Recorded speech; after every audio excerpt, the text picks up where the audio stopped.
let's start then. So this is the first seminar in the spring semester, and we are happy to have Pavel Safronov from the University of Edinburgh, who will speak on deformation, quantization, and perverse sheaves, and his slides are just posted in the chat.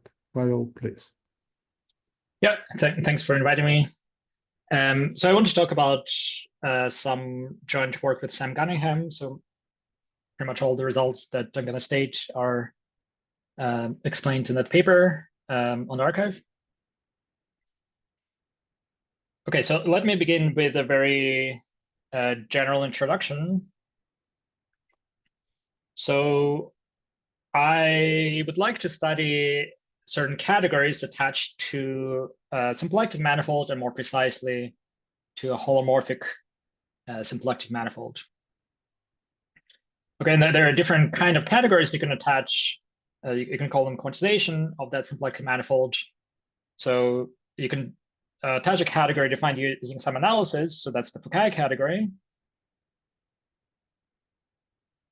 There's a topological perspective on that category. So there's an approach in terms of microlocal sheaves.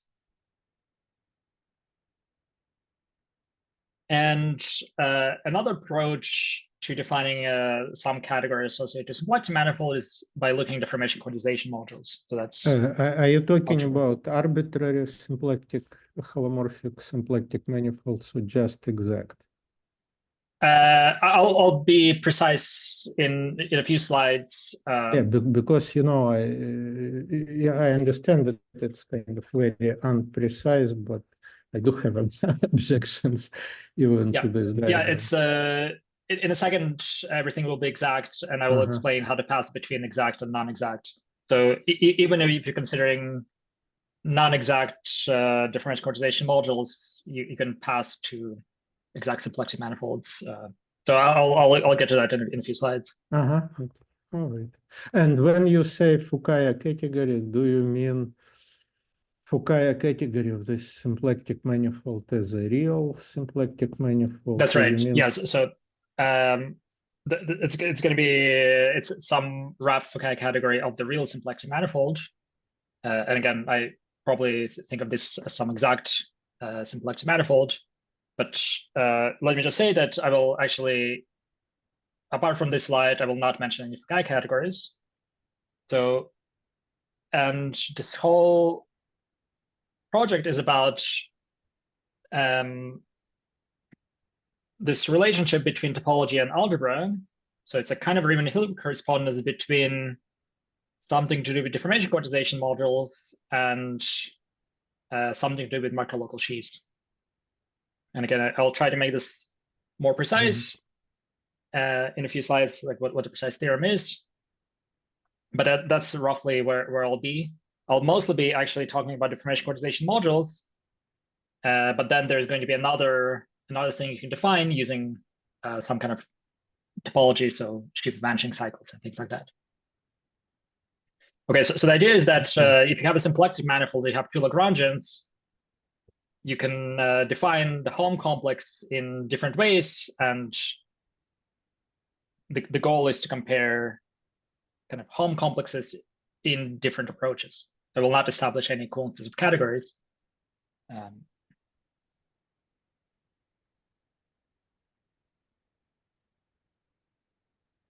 But my goal will be to compute some Holms in some categories using differential quantization modules or microlocal sheaves and show that those coincide.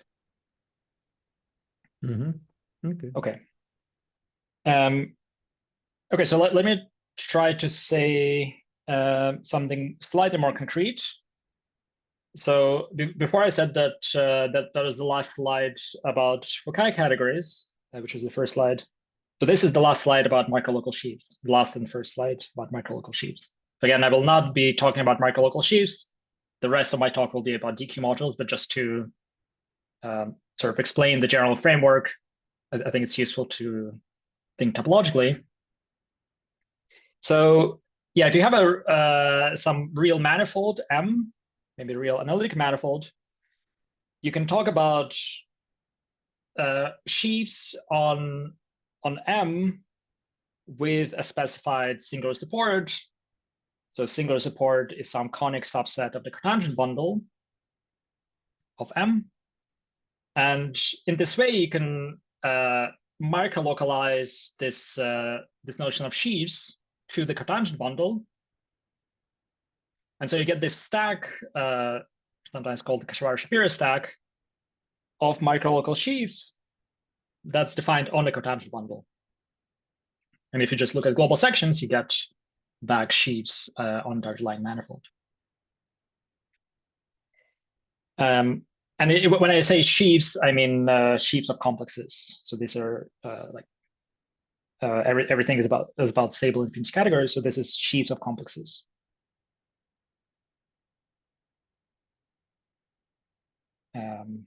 Let's say you have C vector spaces.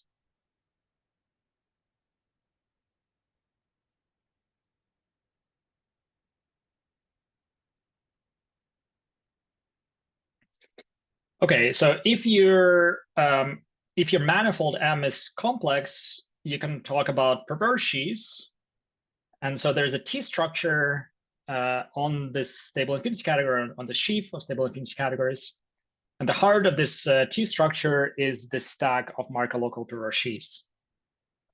So this is defined by Waschkes. So this is kind of microlocalization of the usual notion of perverse sheaves to cotangent bundles or some conic subsets of cotangent bundles. Okay, so this is sort of classical. And let me mention more recent works. So here I was talking about the cotangent bundle of a manifold.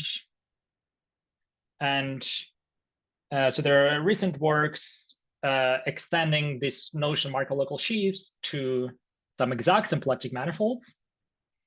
So first of all, that you can extend this infinity category of complexes of microlocal sheaves to any essentially exact symplectic manifold, maybe with some decorations. Let me not spell it out. And you can also extend the T structure.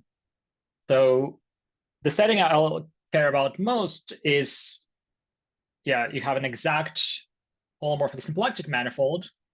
And so there's a T structure on this sheaf. And again, you can define the heart of this T structure, and that's going to be the stack of microlocal perverse sheaves on this exact holomorphic say symplectic kind of in 2 words, what's the main difficulty for generalization from the cotangent bundle to exact symplectic manifolds? Why it's not straightforward gluing? Okay, so let me first say for microlocal perverse sheaves. For microlocal perverse sheaves, it's not too difficult. So for microlocal sheaves, there's a notion of quantized contact transformations. So if you have two symplectic manifolds, which are symplectomorphic, or maybe two contact manifolds, which are contactomorphic, there is corresponding functors on these categories of microlocal perverse sheaves or microlocal sheaves, which are quantized contact transformations. And then you can just glue those stacks. So that's what Waschkes considers as well. Yeah, so that it's roughly correspond to this old story of Satakova and Kashawara about gluing the corresponding, by using quantized contact transformation, gluing the corresponding categories of microdifferential operators. Yeah, absolutely. Yeah. I'll get to that, right. Literally that on the next slide. So this is sort of what is not too difficult. So you just glue this sheaf of categories. Now, what's more difficult is to glue a sheaf of infinity categories. So if you look at this stack of microlocal sheaves, where you look at an infinity category, you want to glue those. Of course, there you can just say, well, you have some functors and you check something on the intersections. You have to do much more work, and this is some work in symplectic geometry. Yeah, but for some reason you cannot do. They could not do it for non-exact symplectic manifolds, and that's what I'm asking. What didn't work? I'm not a symplectic geometer, so I can't comment on the Nadler-Chandler paper. I will talk about. They're also not symplectic geometers. So you're not alone. Yeah, all right. So then something did not work because they were not the first one. Before them, Tamarkin tried to do in C-infinity setting this gluing story, but it did not work for non-exact. So there should be some real reason. I mean, I will explain a related gluing procedure. So there's a way to glue something for a non-exact symplectic manifold where you add an extra parameter. Just like in Tamarkin's work, there's this extra R. I will explain that, yeah, in some gluing procedure for DQ modules, you also have to introduce an extra parameter. But I'll get to that in the next few slides. Okay. And something you should remember is this statement. Okay, so you have this abstractly defined sheaf of categories, this microlocal sheaves. But if you look at sheaves supported on a what's important smooth Lagrangian submanifold, then that category is just the equivalent to the category of local systems, possibly twisted. So, yeah, and they probably they defined it for singular Lagrangians as well. The category can be defined for single Lagrangians. It's not going to be the category of twisted local systems. In that case, yeah, that's clear. Yeah, but what I wanted to say, maybe nothing at this time. That okay.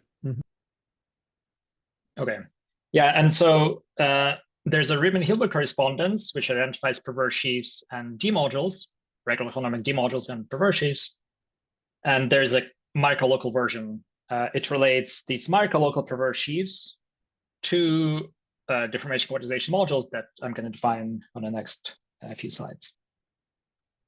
Okay, so I will now leave topology and move to algebra and just start talking about deformation quantization modules.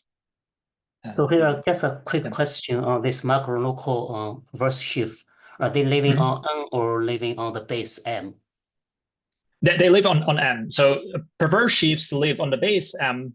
The point of micro local sheaves is that they live on a cotangent bundle. Okay, thank you.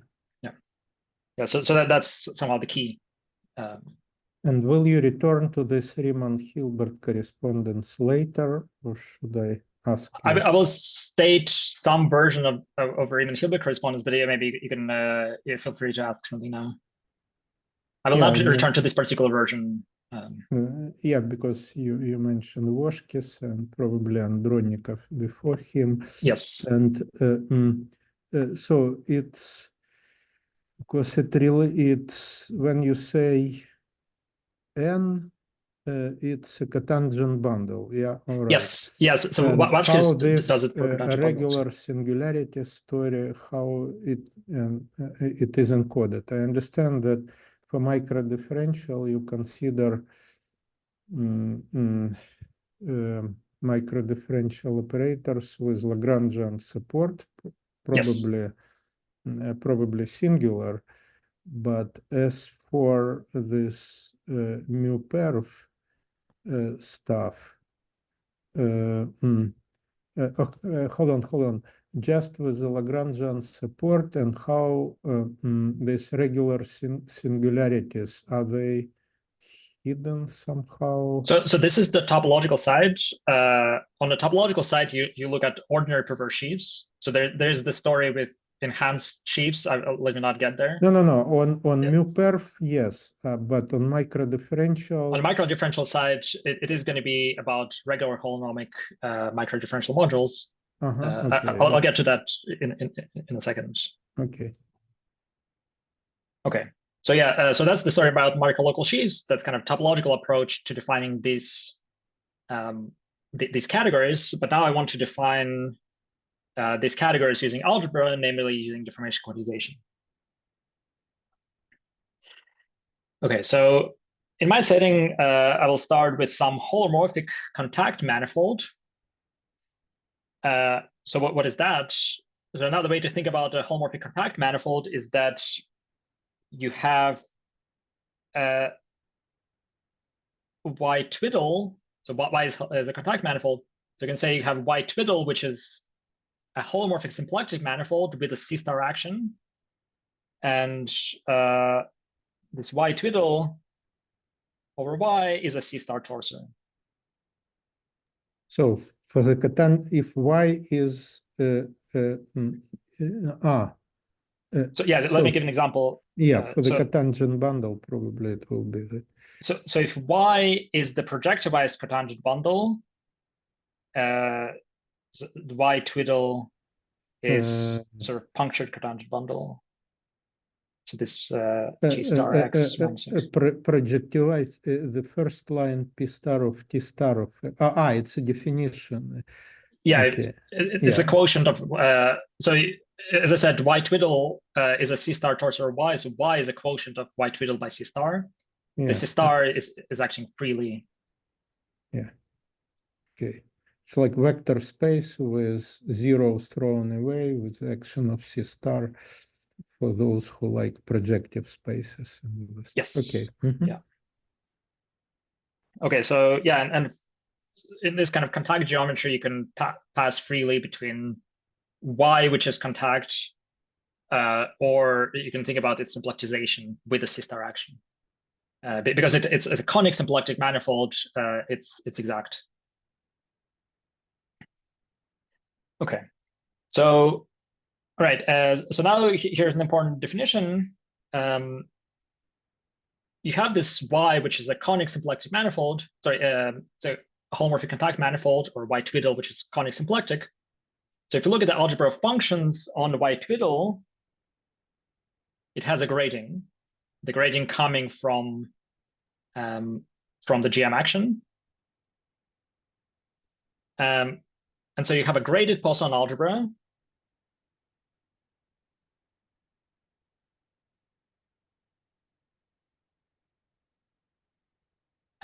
And for a graded Poisson algebra, you can talk about filtered deformation quantizations. So you can define this global, it's not quite an algebra, it's an algebroid. If you don't know what algebroids are, just think about algebras, that's sort of sufficient. So there's a filtered algebroid whose associated graded, so the classical limit is just functions on y twiddle with its Poisson structure. Okay, and the way they define this is you write y locally as this projectivized cotangent bundle, so that's the local model for a contact manifold. In this local model, there's a definition of formal microdifferential operators due to Sada-Kawai-Kashiwara. And so if you look at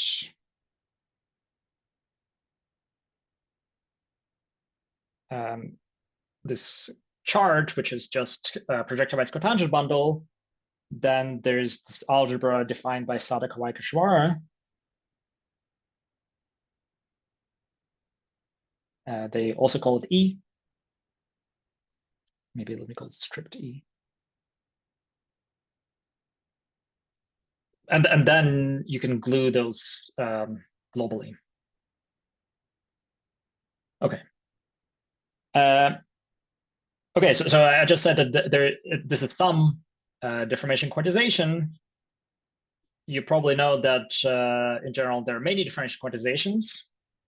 And you can characterize this. So this is a result of Policello, this EY differential quantization.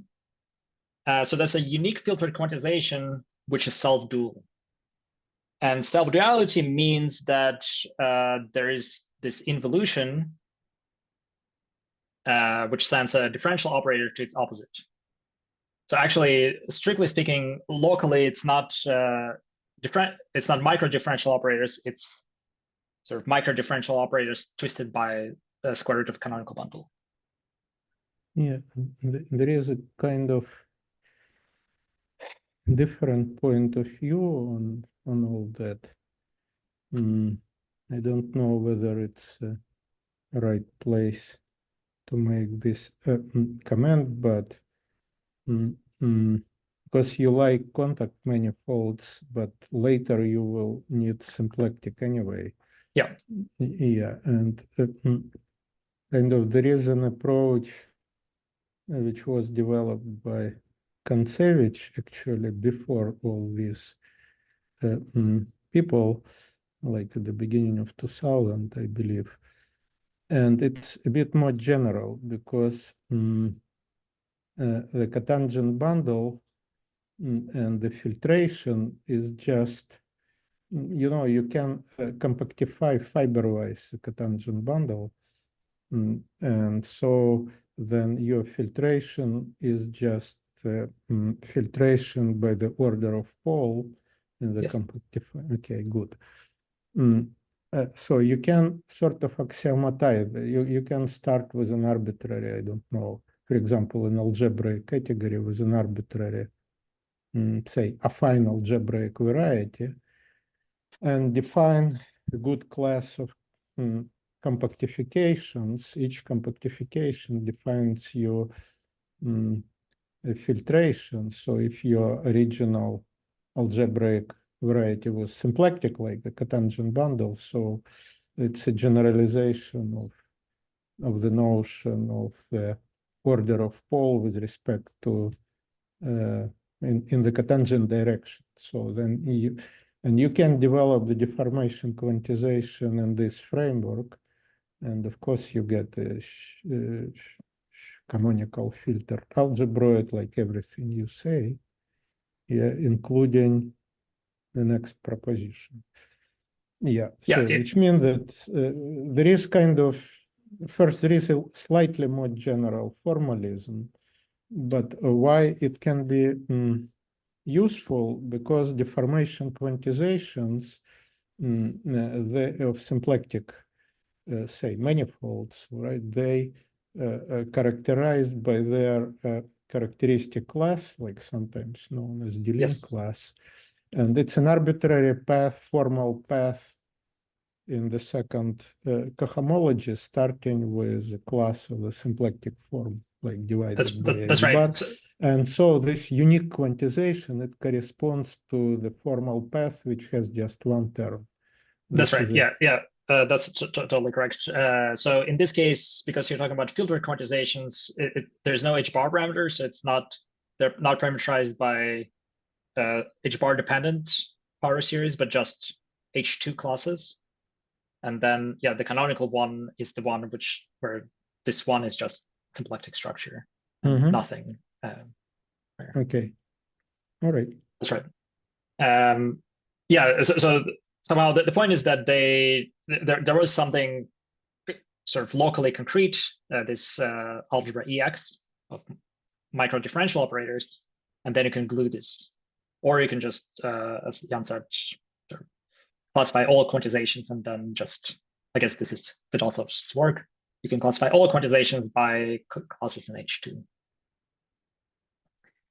Okay. Yeah, and again, there's this sort of quantization of Lagrangian statement. So this is the second proposition is completely parallel to this proposition in topology, where you look at microlocal sheaves supported on a smooth Lagrangian. So here, so I'm in the contact setting, so I'll look at the Legendrian. And again, it's important that I'm looking at the Legendrian submanifold. So this category, if you look at Legendre subvarieties, is much more complicated. Okay, and the claim is that if you look at regular holonomic modules over this differential quantization algebra, which are supported on the Legendrian,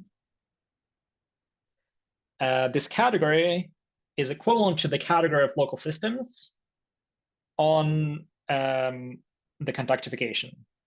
So there's a conic Lagrangian submanifold of this conic symplectic manifold Y twiddle, and lambda is a Lagrangian in Y, so it lifts to a conic Lagrangian in Y twiddle. As a manifold, this is, let me just erase this.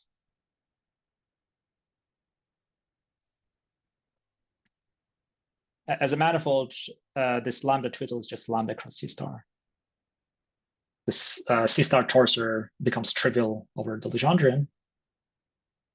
Okay, so yeah, this category of holonomic modules just becomes the category of local systems. There's some twist that I will mostly ignore on lambda twiddle. And so the upshot from this proposition, so there's this general classification result of all modules, that if you choose a square root of the canonical bundle of this conic Lagrangian, lambda twiddle, so you trivialize this twist, that defines for you a rank 1 local system. So it defines a simple module over this differential quantization algebra supported on lambda. And so I will be talking about this module later. So that's a canonical module associated to Lagrangian, possibly with the choice of a square root of canonical. Okay, so if you know something about Foucault categories, so in Foucault categories, objects are Lagrangians equipped with some spin structure and some local system. So that's exactly this kind of data, the twisted local system. Well, but not for singular Lagrangians. In the Foucault stuff, it's more complicated. Yeah. Yeah. So as I said, there's this easy description for Lagrangian submanifolds of Y, and then if it's not if it's a Lagrangian subvariety, then the description is much more complicated. Okay. So this is an exact story. So here I'm talking about compact manifolds and their symplectizations, where Y twiddle is exact. Now, soon I'll switch to a setting where I have non-exact symplectic manifolds. I'm going to explain a certain framework, how to pass from non-exact symplectic manifolds to exact symplectic manifolds. And that's the procedure of compactification. So let's say you have some holomorphic symplectic manifold, S. So there's many words for the same procedure. Sometimes it's called compactification. Sometimes it's called pre-quantization. It's a slight variant of this definition.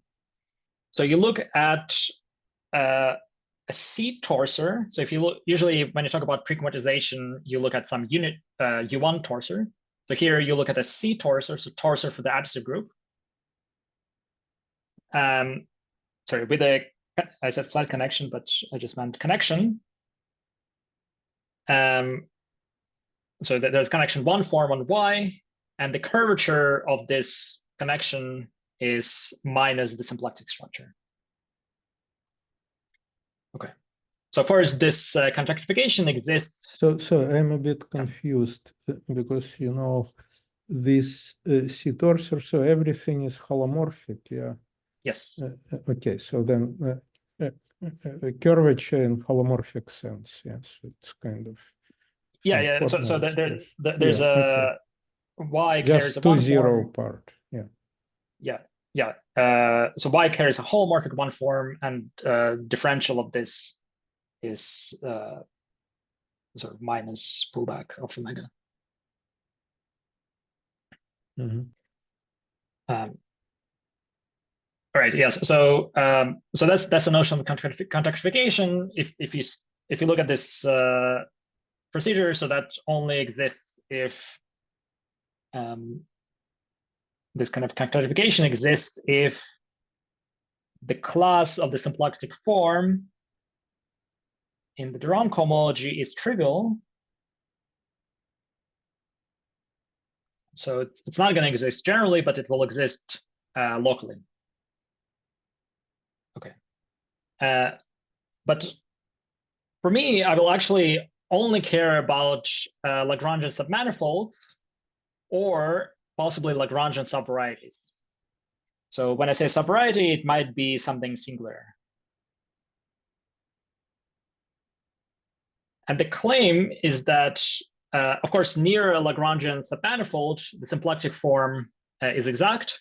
So you can find the contactification. And the claim is that if you have any Lagrangian subvariety, in a neighborhood, there's a unique contactification. And it's characterized by the fact that you can lift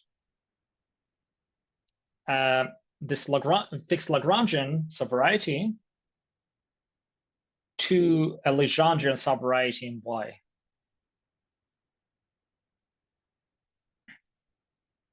So Y, this contactification is contact, and this is a Lagrangian subvariety.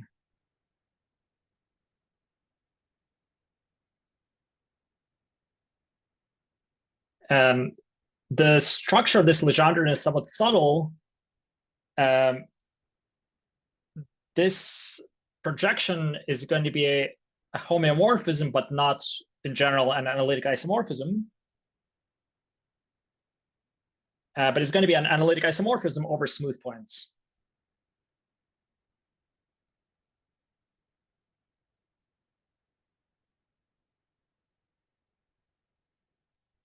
Okay, so it might change the complex geometry of the Lagrangian a little bit over singular points, but it is a homeomorphism.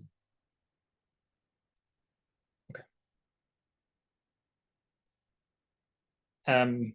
Okay.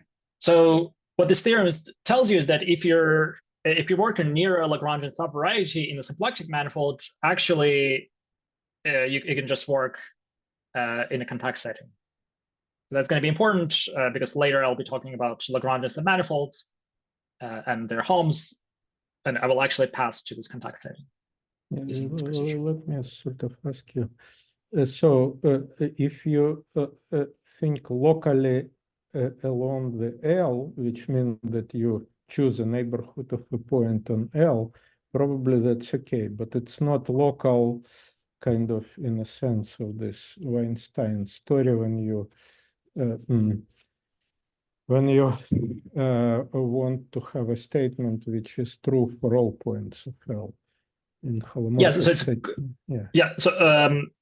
Right. So if L is a submanifold, so if L is smooth, then there's the Weinstein neighborhood theorem, which tells you that locally near L,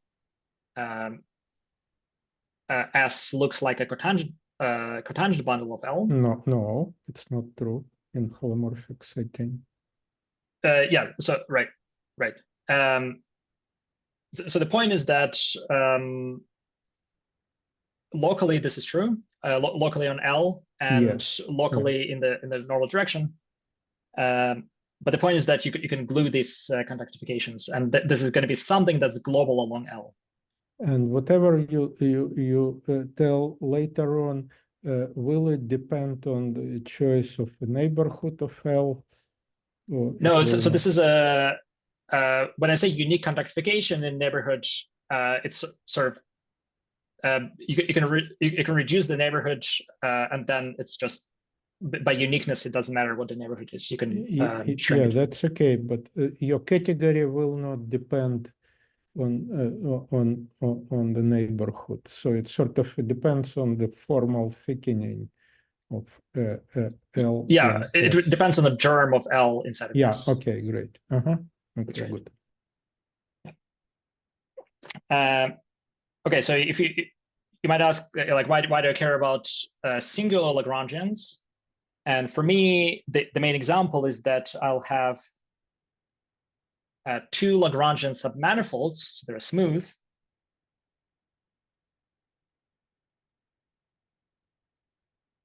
of S, and I will be interested in the union of L and M. So the union of L and M will be a Lagrangian subvariety of S. So in general, it's singular. Okay. Right. So yeah. So this is the procedure how to go from this non-exact setting on S to an exact setting on Y. Okay. So before on the previous slide, I defined for a contact manifold this this algebroid. Now let me explain how this works for a symplectic manifold. So now let's say you have some holomorphic symplectic manifold S. So this is not necessarily exact.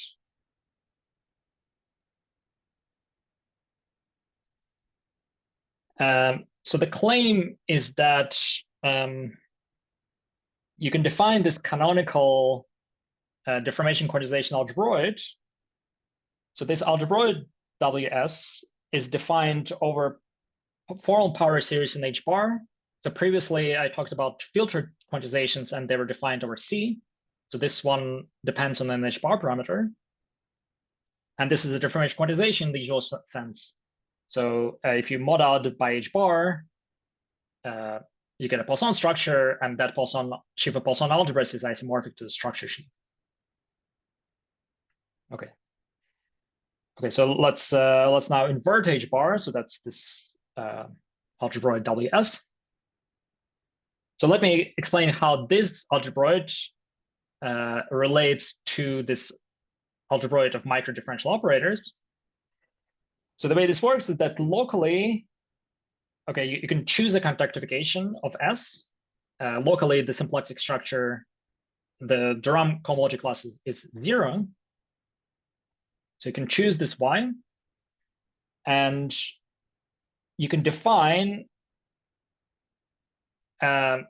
this WS, this it's going to be a subalgebroid of EY.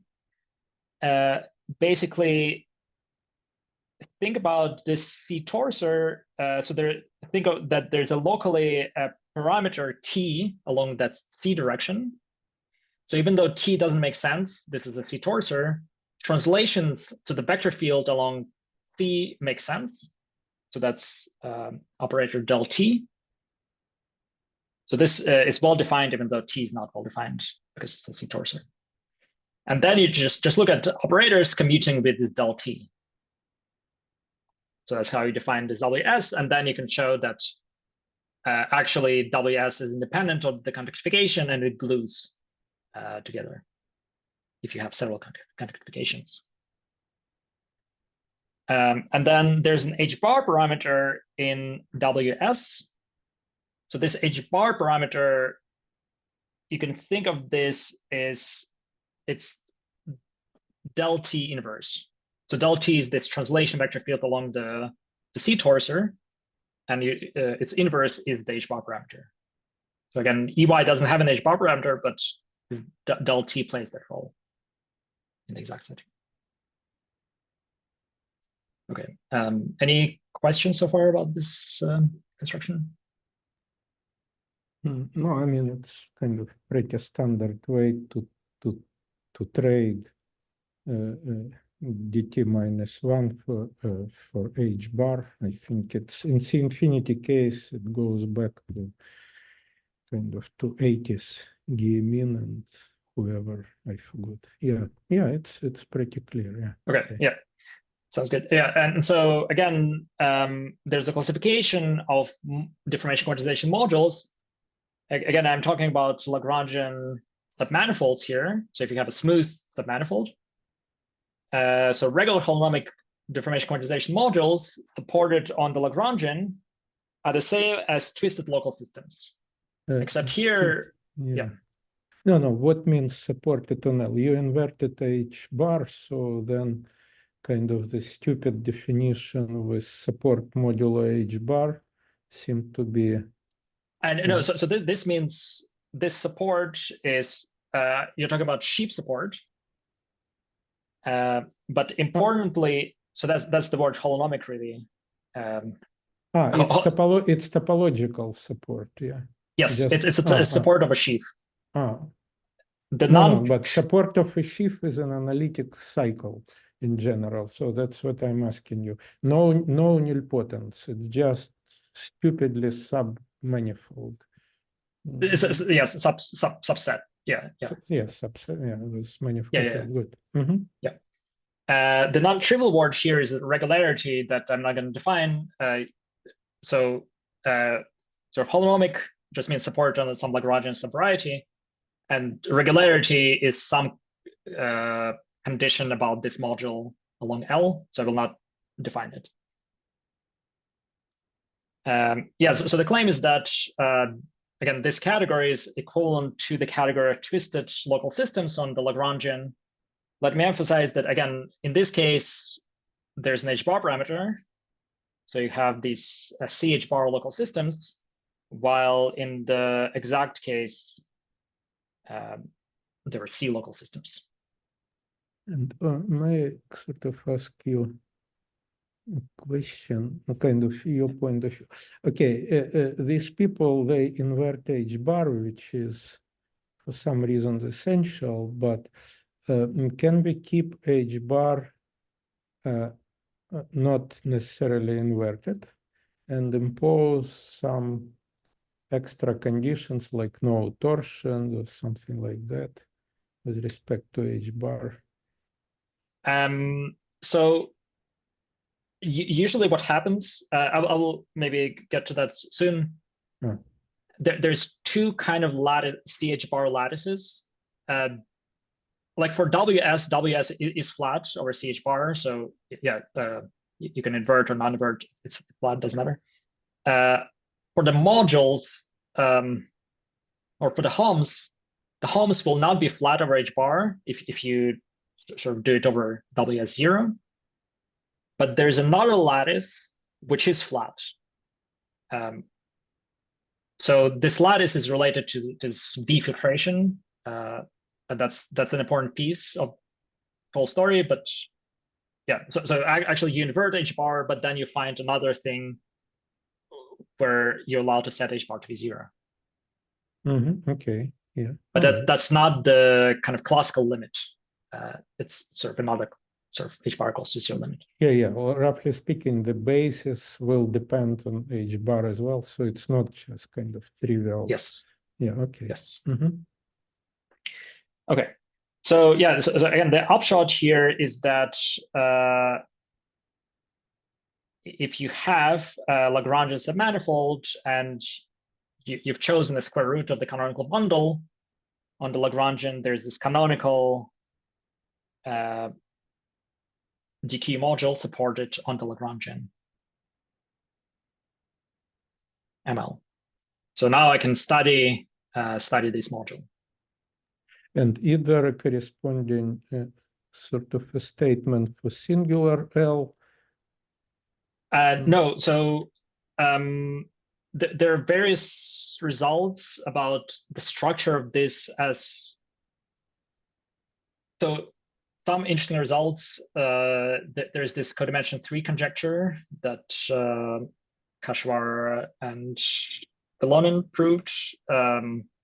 Like you can stratify singularities of L if L is singular, and then you have this sheaf of categories, and you can generically on the smooth part is just the category of local systems. But then you have this kind of singular loci, certification by hypersingularity. And then if you go deep enough, then you don't need that information, but then sort of the gluing in the top certification is sort of subtle. No, but what I'm kind of asking, so the left-hand side probably can be defined for singular L as well. Yes, you can define regular holonomic modules supported on any Lagrangian subvariety. For right-hand side, you mentioned some result in the exact case of many people, including Nadler and Schende. So you can look for microlocal sheaves associated with L, let me call it this way. Yeah, so why you do not, why you just you or whatever other people, why they just at least not stated it as a conjecture. This is a sort of you're stating Riemann-Hilbert correspondence. Yes, I think this is true. So another way to say this is that this sort of category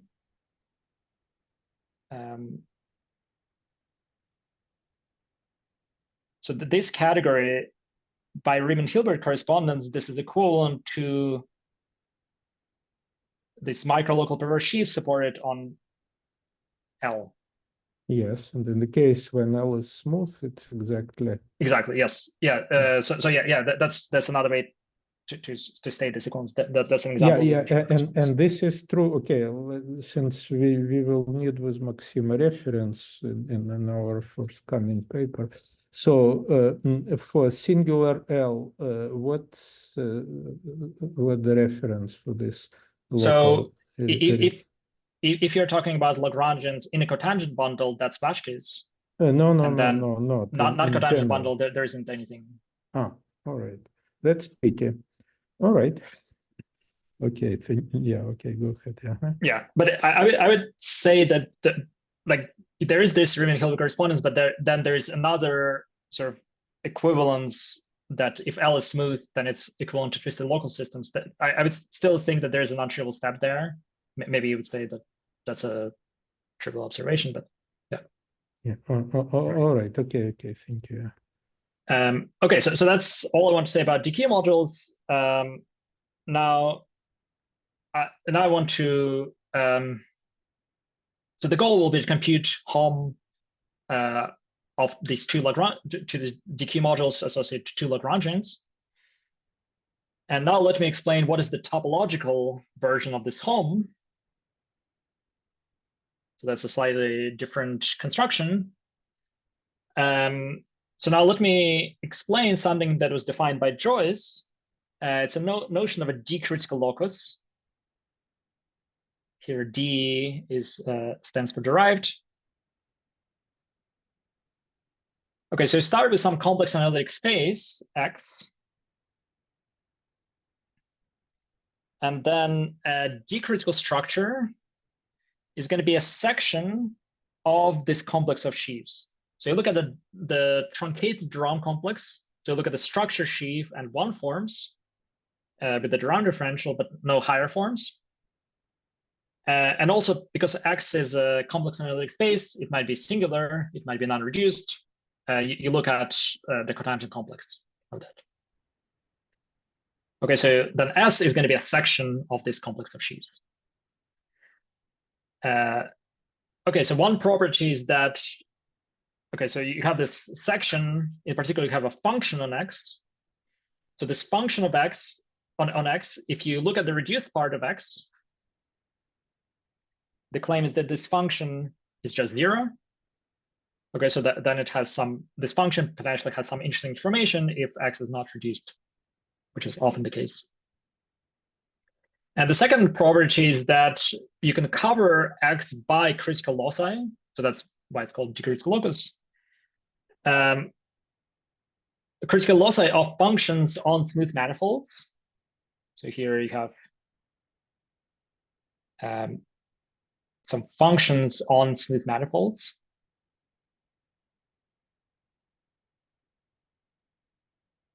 And critical loci of functions smooth manifolds have these kind of sections. So I will not explain this construction, but you can define these sections. And what you want to know is that locally this section coincides with the one coming from the critical locus. So I'm a bit confused. Do you have just one F, or you have Fs for different Fs for different? You potentially have different Fs, but the section F is global. And the section S doesn't see F. So here F is such that you sort of assume that F only has 0 as the critical value.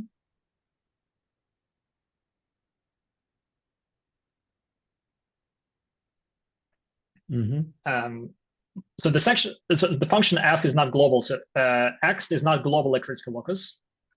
but it's glued out of critical loci, and there's some information that you remember. Yeah, and you need also, since probably you want to define the sheaf of vanishing cycle, so it's analog in this case because you have several. You need also orientation data. Yes, I'll get to that okay. on the next slide. Yeah. Right. Okay, so the point is that what this allows you to do is to define some kind of virtual canonical bundle on X. So it's not the canonical bundle of X. X is potentially singular, but it's some natural line bundle you can define. And the main motivation bundle or just its class and some whatever. No, it's literally a line bundle on okay. On this reduced complex kinetic space. Okay. Okay, so the motivation comes from derived geometry. If you have a derived scheme with what's called a -1 shifted symplectic structure, there's a Darboux theorem which tells you that the Rifke locally is covered by critical loci, and the section S is a shadow of this shifted symplectic structure. Yeah. So if you look at the classical truncation, so that's kind of people here. Well, it's derived scheme, but if you kind of allow derived stacks, so you can stack of well coherent sheaves on three-dimensional Calabi-Yau. That's the main.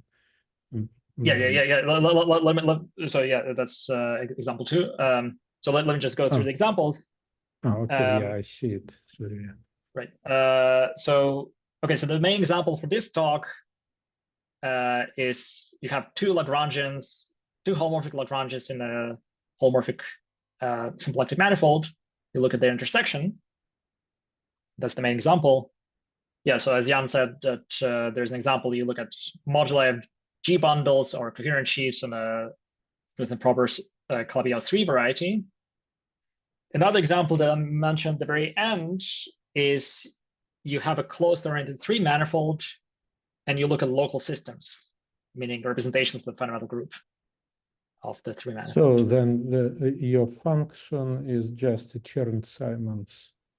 No, so the Chern-Simons function exists globally, but it's defined as something infinite dimensional, like the space of all connections. But there is, by this abstract Darboux theorem, there are local models of this character, right, or this kind of stack of local systems, which are critical loci of some function as a fine dimensional manifold. But they are implicit. You cannot write down just choosing some, trivial representation. Can you write down explicitly this finite dimensional? No. So that's the main difficulty in this whole story, that these charts are not. Okay. Well, you need to know a lot about the geometry of these stacks. All right. Yeah, maybe the final example is that you have some LCI scheme. Maybe again with some derived enhancement, you can define the scheme with singularities. You can think of this as a -1 shifted tangent bundle. So that's an example of a decreased locus. Okay. So now the reason I introduced this decreased loci is that for a decreased locus, you can define a certain perverse sheaf globally once you choose an orientation data.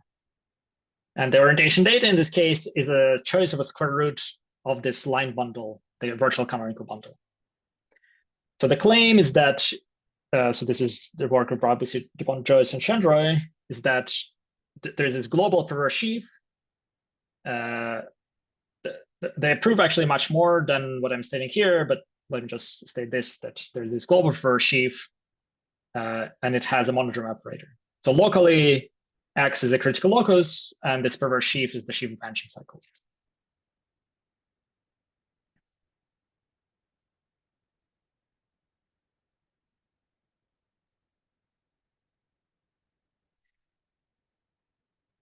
Okay, and the sheaf is in general quite difficult to compute. Let me state a somewhat recent result. It's a kind of dimensional reduction theorem due to Tosca-Hinja. So if you have this LTI scheme, you can create this scheme of singularities, which is the decreased locus, and you can compute cohomology of this perverse sheaf, and it turns out to be just the Borel-Moore homology of Z. So it's kind of a way, if you like, this scheme of singularities is a way to localize this dualizing complex, which is not perverse, if Z is singular, to something perverse on some kind of affine space, something that's affine over Z. Okay. Okay, so that's one important example where you can actually compute these cohomologies. Okay, so now finally, yeah. I mean, this proposition by 4 or 5 people. So it's indeed a derived statement. Yeah, you do not need, for example, applying to DB Koch on 3-dimensional Calabi-Yau, you do not need to choose the T structure. Is it correct? Yeah, so it is about derived stuff. Yeah, so it's about, you can talk about complexes of sheaves indeed. Yeah, so that's, which means that kind of the simplest case of all that story, it's our theory with Maxim for quivers with potentials, Yes. which give you 3 Calabi-Yaus. But in that story, it was essential to choose to have a T structure, like representations of quiver. It's abelian category, so that, and here so it's sort of derived. Yeah, the representations of quiver with the potential, that moduli space is globally critical locus. Yeah. So then you can define the sheaf globally, just as the sheaf vanishing cycles. This story is kind of a slightly more global version. If locally you have critical loci and they glue together into this decritical locus, then you can define the sheaf. Okay. Okay, so finally, let me state the main theorem. So the claim is that, yeah, if you have a holomorphic symplectic manifold and you have 2 holomorphic Lagrangians, maybe it's some orientation data, the claim is that you can compute the hom between these DQ modules, and you exactly get the sheaf, this DT sheaf defined on the intersection. The only thing is that this DT sheaf doesn't involve any H bar, so you have to base change. But that's the claim. There's an isomorphism of these perverse sheaves. So something interesting is you can ask, like, why do you need to base change? What's the reason? What you can actually do is to define, on the left hand side, there's a natural connection in the H bar direction that's defined using this conductification. With regular singularities, yeah, probably yes. It just takes care about the monodromy. Yeah. So the only information you see from this connection with the regular singularities is this monodromy, and that's this monodromy I mentioned on this globalized sheaf of vanishing cycles. Okay. So I have just maybe 1 minute left. You can go over the time. It's not okay. So yeah, I just have two more slides, and then I'll finish. Okay. So this is the global statement. Again, hom of these DQ modules associated to Lagrangians is something in terms of this sheaf of vanishing cycles. So that's the right-hand side is kind of topologically defined, and the left-hand side is something algebraically defined. So you can think of this as an example of Riemann-Hilbert correspondence. And in fact, yes, it is. It's a Riemann-Hilbert correspondence but not for the regular. It's for the irregular D-module corresponding to. Well, if one of your Lagrangians, it's a 0 section, and another is a graph of the differential, it's exactly. Yeah. So let me again. Jan sees my next slide, so let me just get to the next slide, which is that example. I just look at our paper with Maxim, but it's equivalent. Yeah, so okay, let me explain the local version of the statement. Okay, so the local version of a Lagrangian intersection is that you have a zero section inside of a cotangent bundle, and you intersect with the graph of some differential of function. So the intersection is the critical locus of the function. You can ask, like, what do both sides look like in this case? So after some work, you can show that the left-hand side, so this kind of home of DQ modules, reduces to what's called the twisted RHom complex. So you look at the RHom complex, just complex of differential forms, you add an h bar parameter, and as the differential, you take d plus h bar inverse times df.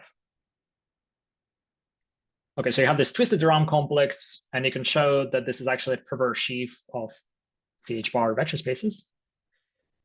And that's what the left-hand side becomes. And the right-hand side, yeah, it's just in this local model, it's just the sheaf of vanishing cycles. Yeah, I'm confused because you write that the natural connection has regular singularities, but at first glance it's of the type h squared d over dh, which Yeah, is so irregular. So you should explain here you look at, because I'm looking locally in the critical locus, I can choose a function. So the function, if you have a critical locus of a function, the function on the critical locus or in the reduced part is locally constant. So I can actually shift it to only have critical value 0. So that's important. This sort of that I restrict to only considering 0 critical value. Indeed, this connection looks like it has irregular singularities. But if you think what it means for something to have regular singularities, it means there's a CH bar lattice, which is preserved by the connection. And you can construct this lattice using the theory of defiltration, Cauchy-Euler Malgrange defiltration. Okay, and you do not have, in this particular example, you do not have logarithms in the right-hand side. Your base change involves only Laurent series, but in general, for flat sections of the regular singular connection, you can have logarithms. So somehow you say the monodromy is involved. So why you do not have logarithms? Well, so you do have. I mean, so both sides involve some connection with the regular singularities over CH bar. So the only information is a vector space with an automorphism. So indeed, that vector space is the sheaf of vanishing cycles, and the automorphism is T. Yeah, okay, yeah, okay. Like I've applied Riemann-Hilbert correspondence along U, but I haven't applied Riemann-Hilbert correspondence along H bar. Yeah. Okay, yeah, it will work. Yeah. Okay. So yeah, let me just finish with mentioning some work in progress. Okay, so just related results that I expect to be true and currently working on. So the first thing is, I was talking about the case of Lagrangian intersections. You can look more generally at this case of a -1 shifted symplectic scheme, or if you're adventurous, -1 shifted symplectic stack. And if you choose orientation data, so square root of the canonical bundle, you can define what's called the Batalin-Vilkabitsky quantization. So Pridham has defined that. It's a differential operator of cohomological degree 1, which is square 0, and is defined on the square root of the canonical bundle. So you can actually consider this sheaf, which is, you look at the square root of canonical bundle with this differential delta. And the claim is that in this case, that sheaf is equivalent to the sheaf of this kind of globalized sheaf of vanishing cycles. Okay, so it's a version of this result, not for Lagrangian intersections, but for more general shifted symplectic schemes. Okay, so that's one direction. And another direction is, so I mentioned that if you look at this moduli space of local systems on the 3 manifold, so representation of the fundamental group, this is an example of a decreascal locus. So you can define this, this globalized sheaf. So the only thing is that you need to make sure that you have orientation data, but that was recently established in a paper with Florian Neff. So there is an orientation data, and so you can define this global perverse sheaf. And you can look at its cohomology. Its cohomology is what Abazoit Manolescu call a complexified instant floor homology.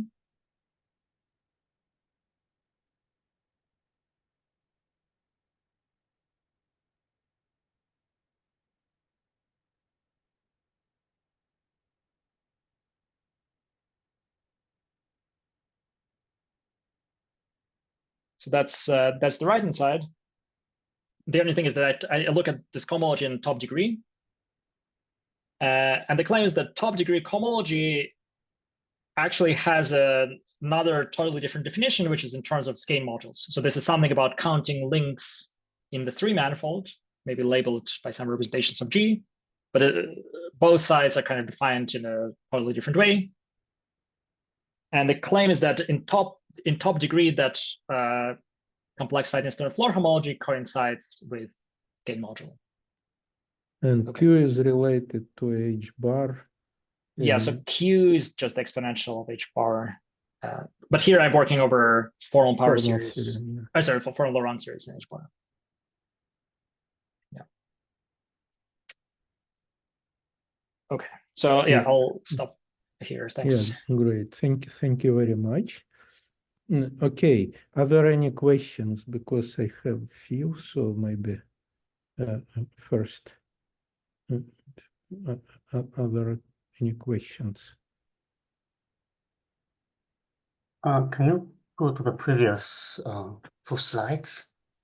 Or go further, one more slide over back. Yes, in this theorem, this I'm not sure what the M sub L or this the. Yeah. So there's a statement. Maybe let me just do this symplectic version. That if you look at regular holonomic modules supported on Lagrangian submanifold, then those are those are parameterized by twisted local systems. So you can just look at rank 1 local system, just a trivial rank 1 local system that will correspond to some module, and that's the module I'm considering. Denoted by this M sub M. Yeah, exactly. Okay. Yeah, you can kind of look at the other kind of modules, but all of them, the answer will just differ by twisting by some local system. So I'm curious how this in formal power series, around this H or different degrees of the H can appear in the derived on the left-hand side geometrically. Well, so the left-hand side just a priori involves some H bar. So the H bar is already in the module ML. The H bar already appears in the algebra itself. So WS is like a algebra over CH bar. Okay, I see. So it's a deformation quantization. So it involves an H bar parameter. And so all the modules involve H bar. Okay, yeah, thank you. Okay, more questions? Actually, let me ask one more. You mentioned earlier said that later you were mentioning something about along the Riemann-Hilbert correspondence.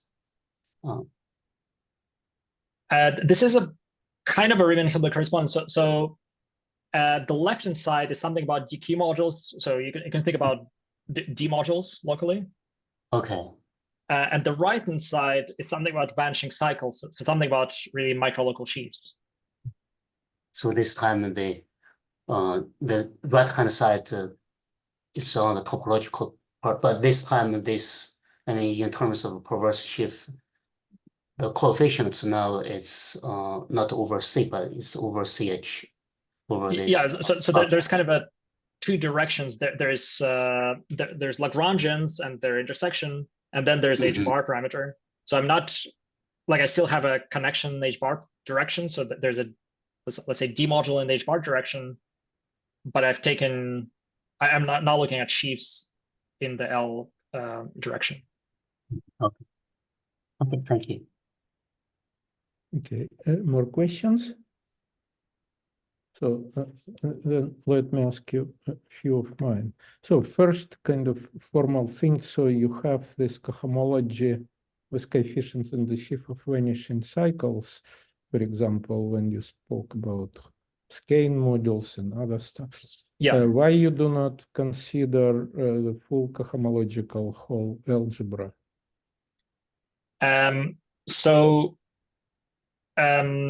In this general case, there are some conjectures. So the full critical coha in this case has not been defined. For local systems, I think. Yeah, let's say for local systems. Like for queries with the potential, if you have a critical locus, you can define it. But for something like local systems, that is not defined. So there are some conjectures. What's the problem? It's a problem just with what? With orientation data behaving. Orientation data has been defined. So usually the way you define coha structures, that you look at some correspondence, like you look at some like exact sequences, and exact triangles. You want to be able to do kind of push-pull along this correspondence. So that procedure has not been defined in this most general case. Yeah, I thought that Adil Khan with Kinja, they wrote me a couple of months ago. I think anyway, they do have the problem with this virtual push forward. I think they kind of have some. Yes, so indeed, Adil and Tusky, they're working on in this direction. My understanding is that their target is still critical locus. Yeah. So all right. So it's with this. Yeah, it's a problem with this sheaf, perverse sheaf, how it behaves with respect to taking exactly. Okay. Yes. Yeah. That's exactly. Yeah. So as I said, the orientation data part is clear, so that we define relevant orientation data in this paper is 4NF, but sort of behavior of the sheaf of vanishing cycles with respect to correspondences hasn't been. Yeah, all right. So then it's kind of technical thing. Well, another is more conceptual. I'm not sure that you aware of this huge project with Maxim, exactly on holomorphic Floer theory, and in particular on Riemann-Hilbert correspondence, which we gave many talks. There are plenty of slides. I think first time I spoke in 2015 about this general Riemann-Hilbert correspondence.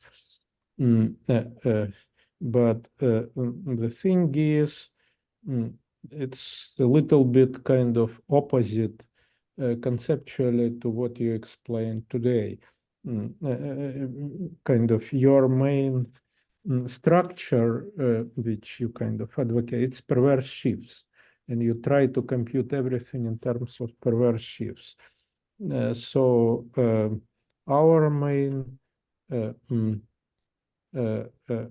idea for the Riemann-Hilbert correspondence is the Fukaya category.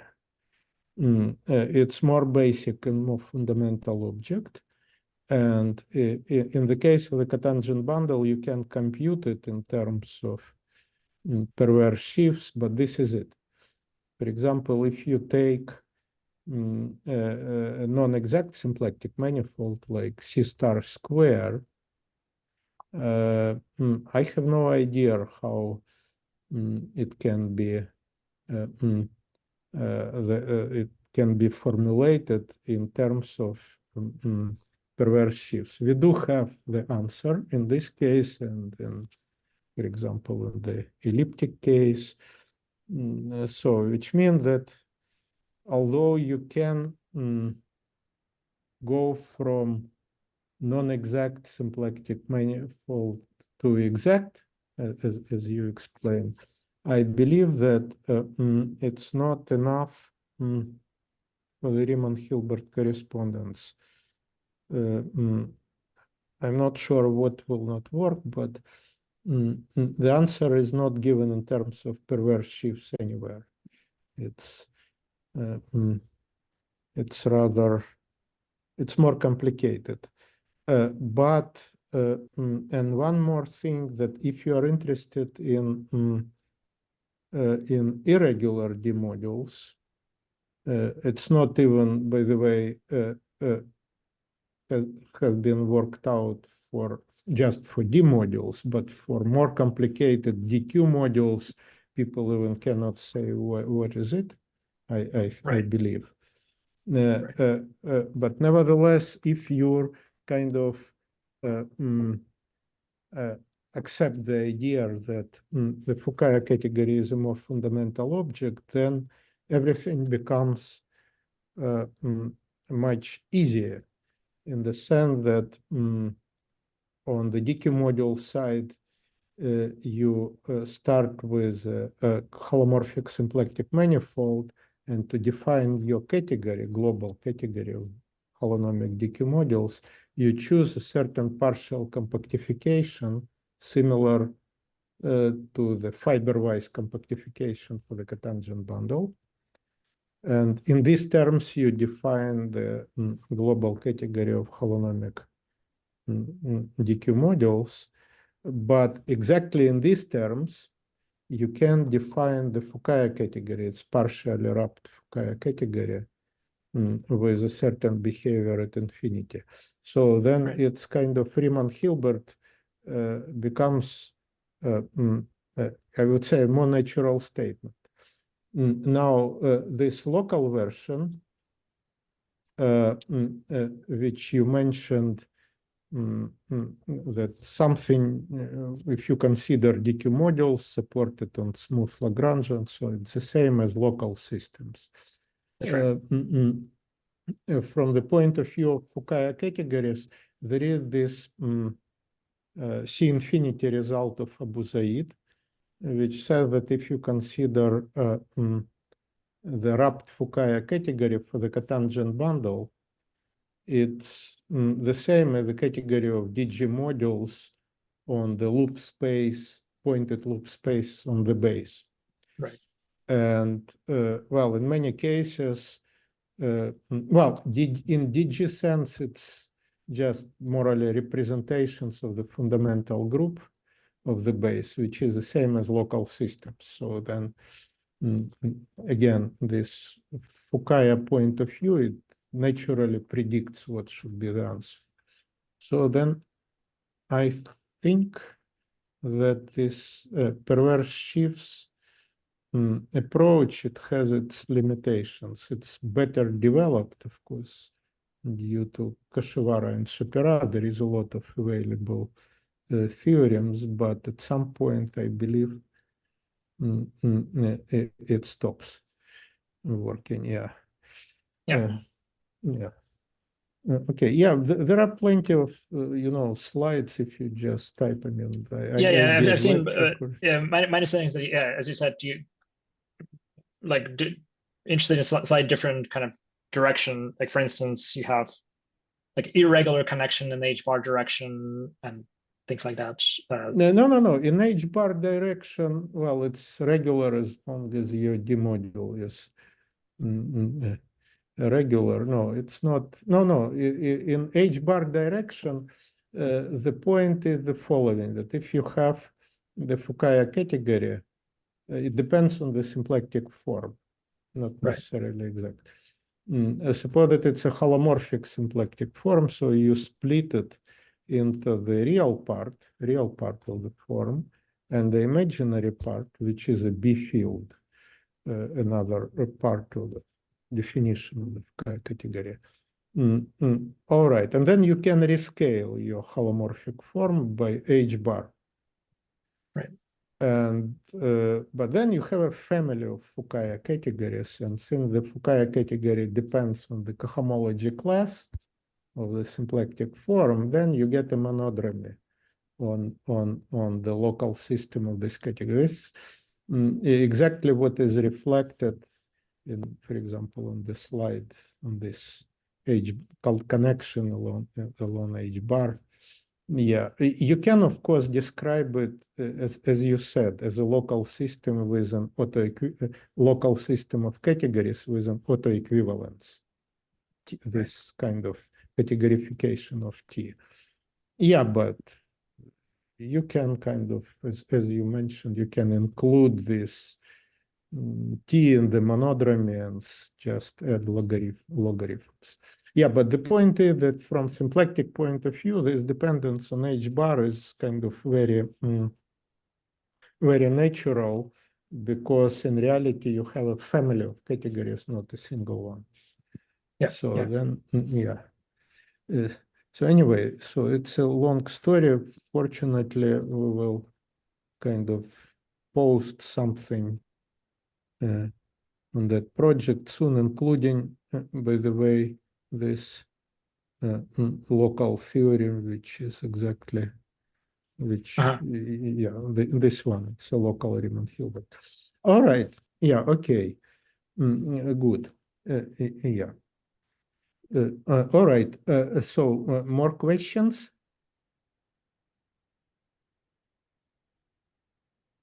Well, if there are no more questions, well, thanks again. Very interesting talk. And yeah, very thanks for inviting. inspiring. Thank you. And this is it for today. Thanks.